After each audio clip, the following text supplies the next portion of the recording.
Hey, Eric, you sound happier than you did Thursday. That's good. Hey, you alluded to this in the radio a little bit, but I mean, Lipscomb's pretty good mid-major, and yeah, they were missing a couple guys, but like you said, they were leading Cincinnati by 9 with 11 minutes to play the other night, and they just kind of ran out of gas. I mean, how good do you feel about beating a team like this by that kind of margin?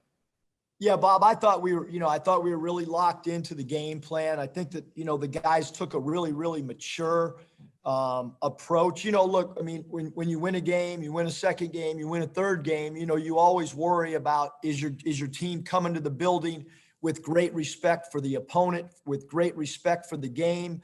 We talk every night about what's going on in college basketball, where there's so many close games. You look at the University of Arizona today and how close that game was. And it happens night after night after night. And Lipscomb's a team that we think and hope will win their conference. So you hope that this game means something down the road. Man, your defense, I hadn't seen the final stats, but for most of the game, they were shooting around 26%. What do you think of your defense? Yeah, I mean, we held them to, I think, 25.4% defensively. I thought we really, really defended like we wanted to.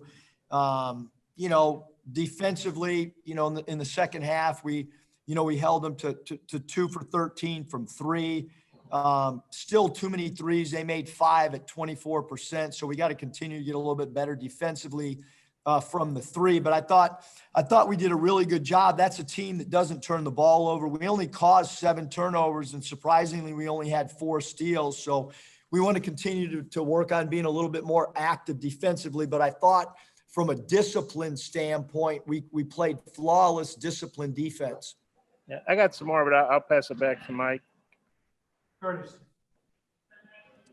Hey, Coach, I wanted to ask you about the rebounding of this team. Coming into the game, you were out rebounding opponents by, I think, about 14. You out rebounded Lipscomb tonight by 22. Obviously, a little bit of a size advantage in these games, but have you been pleased with the improvement you guys have made there so far?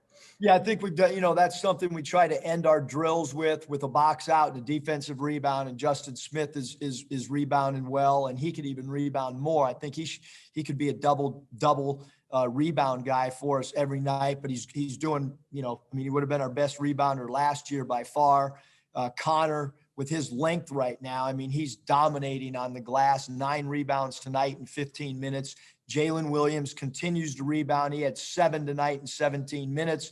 And Jalen could have had more rebounds. And then, like I've already talked about, Moses on the boards, phenomenal job with 5 defensive rebounds and 8 total rebounds. And when Moses rebounds from that position, I brought it up the other day, if you're small forward or you're off guards rebounding at a high clip, and we could look at going with a bigger lineup once we get the conference play, where Moses plays maybe some more 2 once we get the conference, and Justin slides to a little more 3. Just to give us a bigger, in the paint type of team, if in fact the game dictates that. Scotty. Yeah, Coach, I wanted to ask you about your interior defense. Lipscomb, I think, finished 7 of 29 at the rim. What do you think keyed that? That's not all Connor. That's some other guys pitching into. We talk and work all the time about verticality.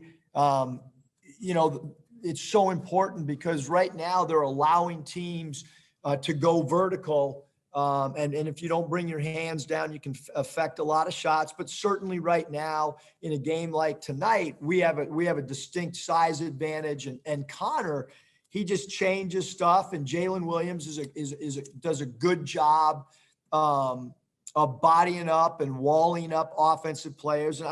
And because Justin Smith is such a great athlete and so long and can get off the floor so quick, I do think guys are a little hesitant going against him, at least at the rim as well. Jackson? Hey, Coach. Tonight it looked like ball movement was working a lot better, so especially in transition. I just didn't know if that was a result of team chemistry kind of setting in or being accustomed to playing more games, or what exactly you attribute that to. Jackson, where's Nikki? She's off tonight? I think they were covering football today, so they sent me over here. Nikki and Hutch, huh? Yes, sir. Okay. Yeah, I thought we had great ball movement. I really did. I thought that Our spacing was really good.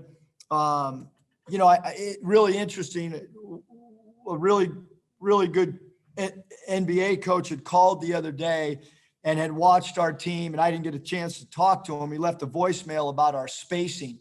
And I think because we have really good spacing, and then you add in the fact that some of these guys are such threats, and we need to continue to work on cutting a little bit harder and moving when we pass and are in our open offense. But tonight, we didn't run very many half-court sets where we have in the past 3 games. Tonight, they kind of played with some freedom tonight and played out of the flow a little bit more maybe than we have in the past.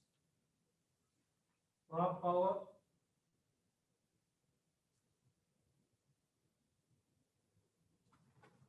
Bob, you're muted. Bob, you're muted and your Packers mask is upside down. Yeah. Oh, it is. Oh, sorry.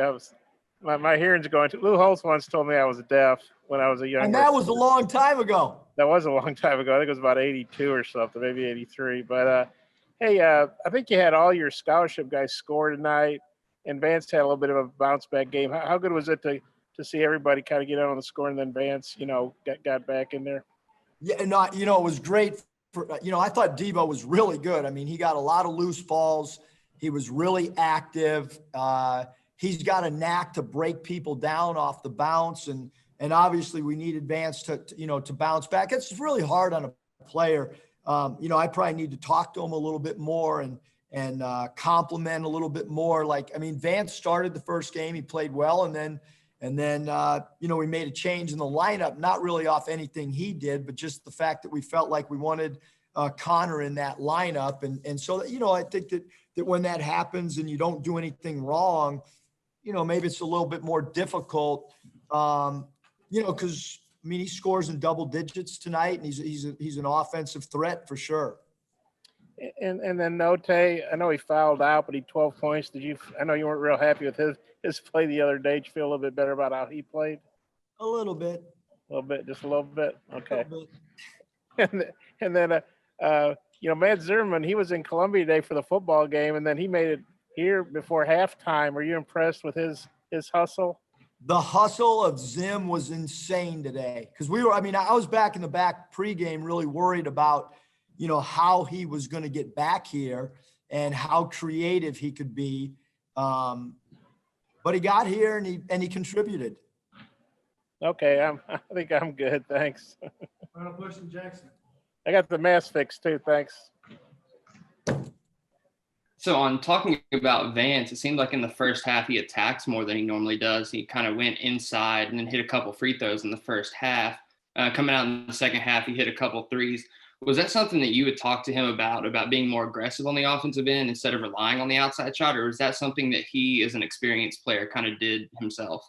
Probably a little bit of both, Jackson. Certainly Vance has been around for a long time in college basketball, and he's played in big games, and he understands his game really well. But we did, tonight we ran some plays for him as well. But he's a really good post-up player as long as he doesn't rely solely on his turnaround jump shot. He's really crafty around the rim, and he's got great footwork. And certainly he was way more aggressive, than he has been in the last 2 games.